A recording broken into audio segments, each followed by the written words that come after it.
బీరకాయలు బాగున్నాయి కదండి. ఇవాళ కాయలపడంగా కూర ఎలా చేసుకోవాలో చూస్తుందాము.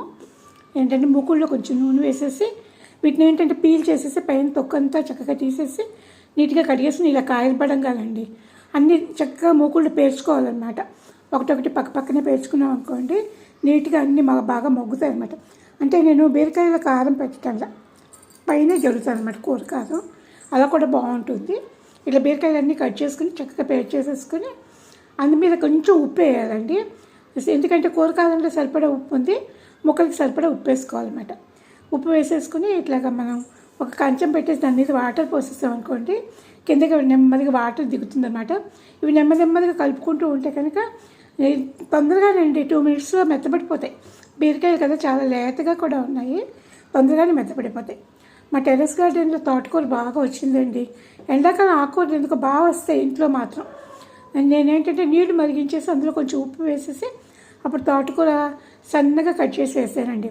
అలా వేస్తే ఏమవుతుందంటే ఆ తోటకూర గ్రీనిష్గా చక్కగా ఉంటుందన్నమాట. కొంచెం చిటికెడు పంచదార కూడా వేస్తే ఇంకా బాగా గ్రీన్గా ఉంటుందన్నమాట. ఆ గ్రీనిష్నెస్ తగ్గదు వాటర్లో వేయడం వల్ల. చింతపండు ఏంటో నిమ్మకాయ చింతపండు నానబెట్టేసి ఉంచుకున్నాను. ఆ చింతపండు పులుసు వేసి 2 టమాటాలు వేసి పులుసు పెడదామన్నమాట. మామూలుగా అయితే తోటకూర మామిడికాయ పులుసు కూడా పెట్టుకోవచ్చు, కానీ అందులో తీపి వేస్తే అంత బాగుండదండి. ఇలా కనుక తోటకూర టమాటా అనుకోండి, అందులో కొంచెం మనం బెల్లం కూడా వేసుకోవచ్చు, బాగుంటుందన్నమాట. ఒక పచ్చిమిరపకాయ వేసి, ఎందుకంటే చాలా కారం ఉన్న పచ్చిమిరపకాయలు గ్రీన్గా ఉన్నవి అయితే పెద్ద కారం ఉండవు, కానీ ఆ గ్రీన్లోనే డార్క్ గ్రీన్ వస్తాయండి. అవి చాలా కారంగా ఉంటాయి. ఒక ముక్క వేసుకుంటేనే చాలా ఎక్కువైపోతుంది అన్నమాట. నేను కొంచెం బెల్లం కూడా వేసానండి, తీగా పులుపులుగా బాగుంటుందన్నమాట. ఇందులో ఏంటంటే పోపు, ఆవాలు, జీలకర్ర, ఇంగువ. ఇష్టమైన వాళ్ళు అంటే వెల్లుల్లిపాయ వేసుకోవచ్చు, మళ్ళీ ఆ తోటకూర టమాటాలో కూడా ఉల్లిపాయలు వేసుకోవచ్చు.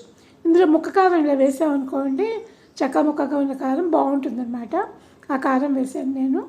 చూడండి పులుసు దగ్గరగా వచ్చేస్తుంది.